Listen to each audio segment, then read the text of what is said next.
Hello বন্ধুরা, কেমন আছেন? আমি Malay. Welcome to my channel. আজকে তোমাদের জন্য নতুন একটি ক্লাস নিয়ে এসেছি, how to pass journal in accounting system. ক্লাসটি শুরু থেকে শেষ পর্যন্ত দেখুন। ভালো লাগলে অবশ্যই লাইক দেবেন, বন্ধুদের মধ্যে শেয়ার করুন।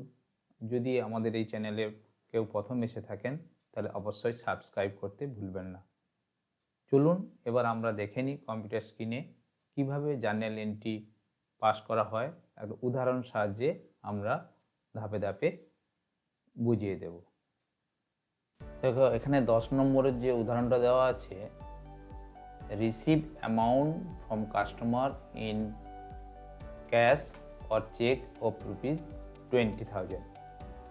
অর্থাৎ যাদেরকে আমরা ধারে পণ্য বিক্রয় করেছিলাম তাদের কাছ থেকে আমরা ক্যাশ পাচ্ছি অথবা আমরা চেকের মাধ্যমে পেমেন্টটা আমরা রিসিভ করছি।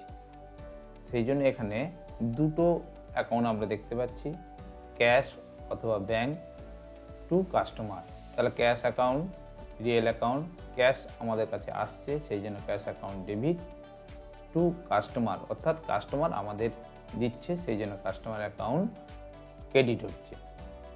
দ্বিতীয়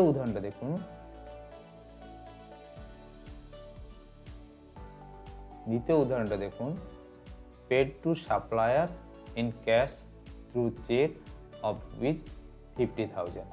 অর্থাৎ যারা আমাদের ধারে পণ্য সাপ্লাই করেছিল তাদেরকে আমরা ক্যাশ দিচ্ছি অথবা আমরা যদি চেকে পেমেন্ট করি তাহলে সাপ্লায়ার্স অ্যাকাউন্ট ডেবিট, অর্থাৎ তারা পাচ্ছে আর আমাদের কাছ থেকে চলে যাচ্ছে কি ক্যাশ অথবা ব্যাংক। সেই জন্য টু ক্যাশ অর ব্যাংক আমাদের হচ্ছে suppliers account debit to cash or bank. 3 number উদাহরণটা দেখুন, furniture sold to Kamal of ₹10,000। এই যে কমল কথাটার মানে হচ্ছে, তার মানে আমরা অন্য ফার্নিচারটা ধারে বিক্রয় করেছি সেই জন্য আমরা কমল অ্যাকাউন্ট ডেবিট, কমল পার্সোনাল অ্যাকাউন্ট, কমল রিসিভ করেছে কমল অ্যাকাউন্ট ডেবিট। ফার্নিচার আমাদের চলে যাচ্ছে, ফার্নিচার আমাদের রিয়েল অ্যাকাউন্ট, অর্থাৎ হোয়াট গোজ আউট আমাদের বেরিয়ে যাচ্ছে সেই জন্য ফার্নিচার অ্যাকাউন্ট ক্রেডিট আর কমল অ্যাকাউন্ট ডেবিট। আশা করি আমাদের এই ক্লাসটা তোমাদের ভালো লেগেছে। ভালো লাগলে অবশ্যই বন্ধুদের মধ্যে শেয়ার করো, আর যদি কেউ নতুন আমাদের এসে থাকো তাহলে অবশ্যই সাবস্ক্রাইব করতে ভুলো না। ধন্যবাদ।